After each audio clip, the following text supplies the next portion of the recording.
Hello, church family. I'm Pastor Jordan, and I'm joined today by Steve Robb. You recognize Steve. Steve is a longtime member of Trinity. He's a deacon, he's a Sunday school teacher, he leads our landscaping team, he's on the benevolence committee, and a partridge in a pear tree. He's done just about everything around here. He's a great servant of the church. And I've asked Steve to join me, and we're going to be talking to you about something that we're very excited about, and we hope that you can be excited about it as well. 3 years ago, when Mallory and I came in view of a call, that means when we came to interview and for you to vote for me to be your pastor, and I'm glad you did. When we came 3 years ago, we had a question and answer time in this sanctuary, and one of the first questions I received was, have you ever led a church through a renovation?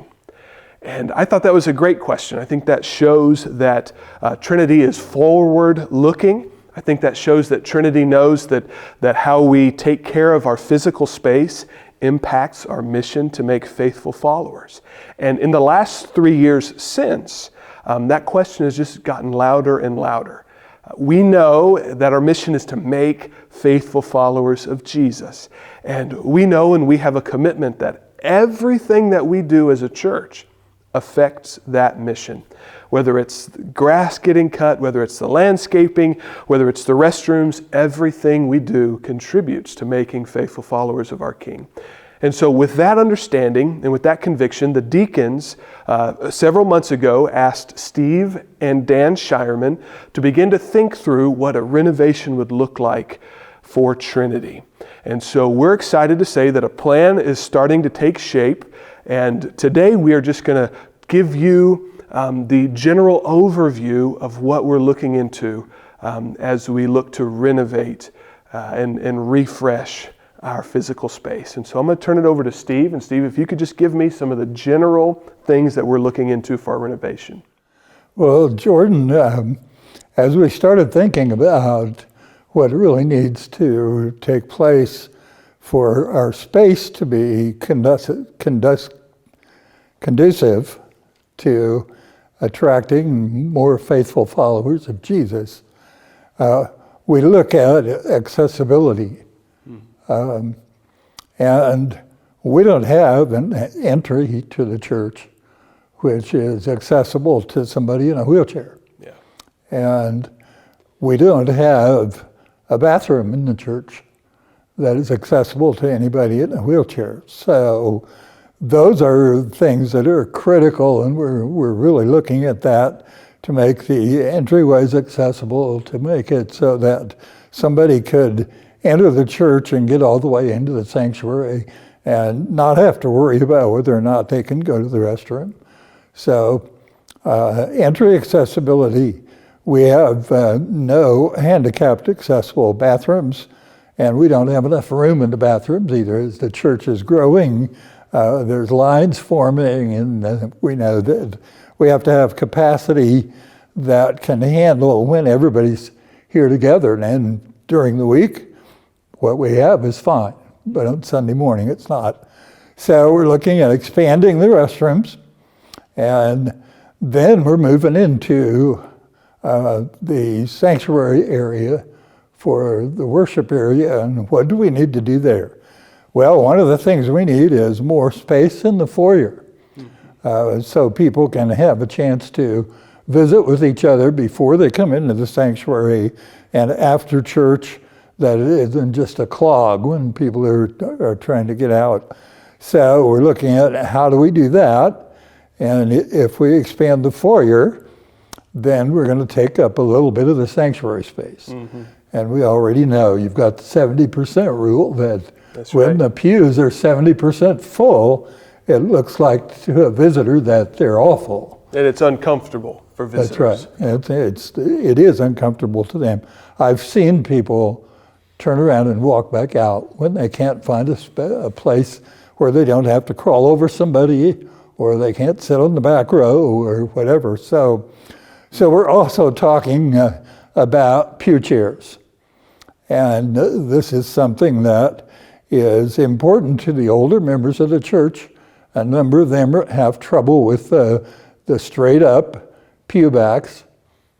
and being able to sit for the length of a worship service with, when you get to be my age, your back kind of feels like, oh man, I've got to move around. And so we know that we've done the measurements. We know that if we take pew chairs, we can get 10% more seating space in the sanctuary. Yeah. So if we can expand the foyer, then we really won't lose any seating capacity. We'll actually gain it if we have pew chairs. The other thing is that pew chairs give us more flexibility in the sanctuary. We could use it also for small groups or Bible study groups where we could put the chairs in a circle. And there would be other events that could take place better if we were able to move things around. So we've been looking at chairs for some time. You know, we bought some for the fellowship hall a couple of years ago, and those have worked out really well. And so we've priced chairs, and we know that they run about from $65 to $80 a chair if we buy new. Well, I think God opened the door for us a couple of weeks ago, and the trustees found some chairs from another church that were practically new, and they were only about $12 a chair. And so the trustees and the deacons all agreed that this was something we needed to do. And so we bought the chairs and saved about $12,000 to $15,000 over what the new chairs would cost. And so the decision hasn't been made for sure to take the pews out and to put chairs in, but we have the chairs if that's what the church wants to do. And if the church decides we don't want to take the pews out, then there's a backup plan for what the chairs can be used for. So it was a smart thing to do at that point. So things are taking shape. I'm excited to see the things that we've talked about, interesting things in new construction, things that we can do with carpeting and all of those things. It's an exciting time, and really, given what's going on with the pandemic, a lot of churches are struggling and wondering whether they're even going to be able to exist when this is all over with. It's exciting that we can be talking about doing new things and expanding our space and making ready for new faithful followers of Jesus. That's right, Steve. Well said. Thank you, Steve, and you and your team have done a great job. Folks, I just want to echo a couple more things and bounce off what Steve has said.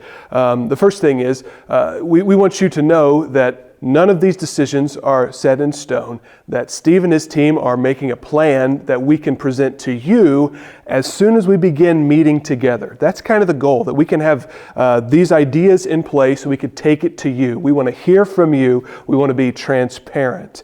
The second thing, and we'll end with this, Steve is absolutely right. God has been so incredibly gracious to Trinity during this difficult season. He's put people into place that have helped us have this online ministry, just great guys that are pouring into this, and we're just so thankful for them.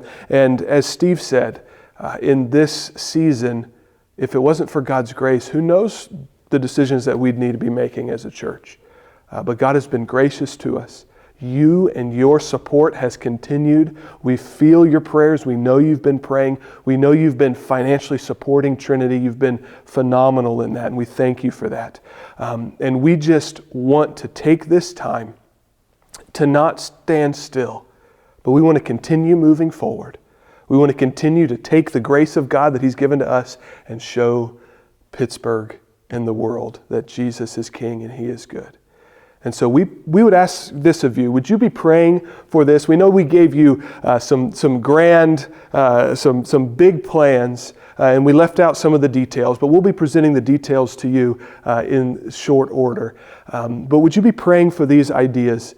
Would you be praying for Steve and his team, that God would give them wisdom, continued wisdom in what we're doing? And would you be praying about how God would have you support this endeavor? We would love to get you excited and on board with what God is doing here at Trinity, even in this time. We love you. We're excited to see you again very soon.